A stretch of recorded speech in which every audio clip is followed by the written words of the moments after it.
There's a story about George Washington that reminds me of my Aunt Bernice, who was pregnant with my cousin Carl when she discovered that her microwave oven worked perfectly fine without closing the door. And while I have little reason to doubt that story's authenticity, and you wouldn't either if you'd ever met Carl, but there's a vaguely similar story about Washington's mother when she was pregnant with George, vaguely similar in an opposite way. And if you don't know what I'm talking about, don't worry, neither do I. It's Russ Woody again, whether you like it or not, with another vital historical fact. George Washington, in case you're vastly uninformed or just stupid, was the first president of the United States serving from 1789 until 1797. Among many other things, he bravely led troops to victory in the Revolutionary War.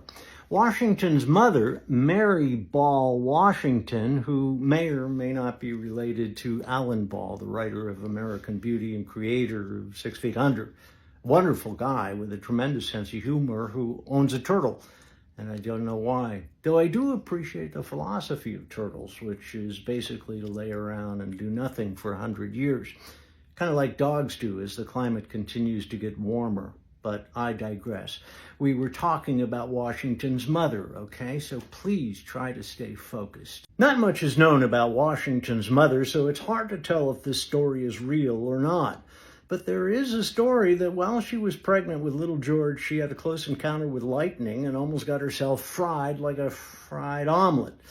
Some claim the incident made George Washington into a godlike figure. The story goes that on a stormy night in Virginia, 1731, pregnant Mary and her husband were hosting some church friends for a dinner while a thunderstorm raged outside.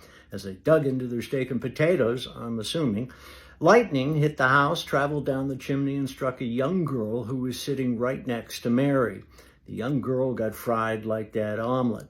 In fact, her knife and fork fused together, and I imagine her steak came out grossly overcooked. Mary, it said, was fearful the rest of the pregnancy that George would pop out of the vajayjay with, say, a couple of heads, which, if you can imagine, are quartered today with 2 heads on it. I mean, how would you win a coin toss? So after George was born with only 1 head, and there you see an actual photograph, supposedly Mary became fearful and overprotective of him, insisting that he stay home and not take risks. Which would be why, probably, that he didn't stay home and took many risks, as young men are wont to do. There are, however, no first-hand accounts of the incident, but on the other hand, why would there be? Mary was a regular old pregnant chick in 1731, so why write it down if you got better things to do, like milk a cow?